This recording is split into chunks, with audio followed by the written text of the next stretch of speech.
అనుకున్నప్పుడు ధైర్యంగా వస్తారు. ఆ పొత్తులో ఉన్నారనుకున్నాం.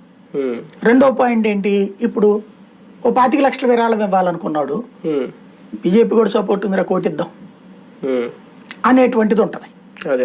మైండ్ సైకలాజికల్ గా ఒక ఆధిపత్యం వస్తుంది.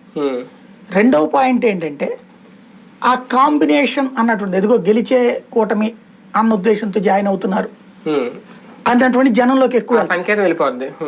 అందుకోసం చేస్తుంది కానీ ప్రేమతో కాదు.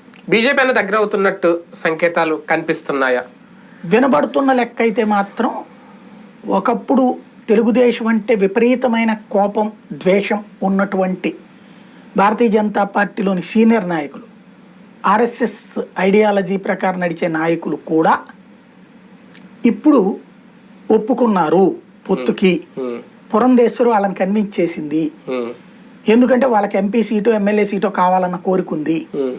ఈ ట్రిప్పు లేకపోతే అంటే ఇంతకు ముందు వరకు పురంధేశ్వరికి అర్జెంట్గా ఎంపీ కావాలని ఉంది, కేంద్ర మంత్రి అయిపోవాలని ఉంది.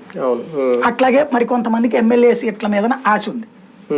అట్లాంటి వాళ్ళల్లో పురంధేశ్వరి తెచ్చే నాయకులు కాకుండా ఇంతకు ముందు తెలుగుదేశాన్ని ద్వేషిస్తూ ఉన్నటువంటి నాయకులని కూడా ఆ కాంబినేషన్లో చేరిపోతే మీకు వస్తుంది కదా అని కన్విన్స్ చేయడం వల్ల విపరీతంగా ద్వేషించే ఇద్దరు నాయకులు కూడా, పెద్ద పొజిషన్లో ఉన్న నాయకులు కూడా వాళ్ళకి పదవులు రాబోతున్నాయి. ఎందుకంటే వాళ్ళు విడిగా పోటీ చేస్తే గెలవరని తెలుసు వాళ్ళకి.